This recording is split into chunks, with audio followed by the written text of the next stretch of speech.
জিলহজের 9 তারিখে রোজা রাখা পৃথিবীর বিভিন্ন প্রান্তে ছড়িয়ে ছিটিয়ে থাকে যে সমস্ত মুসলমানগণ আরাফায় যেতে পারেননি বা হজ করতে পারেননি, তারা জিলহজের 9 তারিখে যদি রোজা রাখেন, নবী করিম সাল্লাল্লাহু আলাইহি সাল্লামের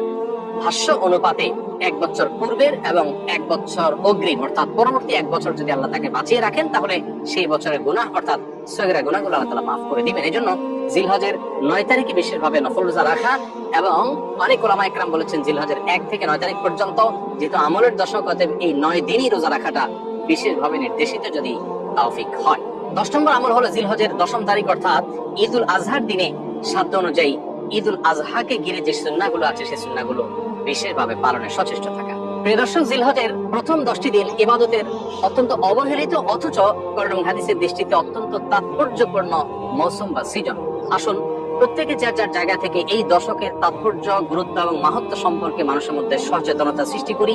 মানুষের মধ্যে জানাশোনাটা বাড়ানোর চেষ্টা করি, এবং সেই সাথে এই দশকের করণীয় গুলো নিজেরা আমল করি, অন্যদেরকে আমল করতে উদ্বুদ্ধ করি। আল্লাহ রাব্বুল আলামিন আমাদের সবাইকে জিলহজের এই দশকের গুরুত্ব অনুধাবন করা, অন্যদের মধ্যে সচেতনতা সৃষ্টি করা এবং আমল দিয়ে এই দশককে অর্থবহ করে তোলার তৌফিক দান করুন।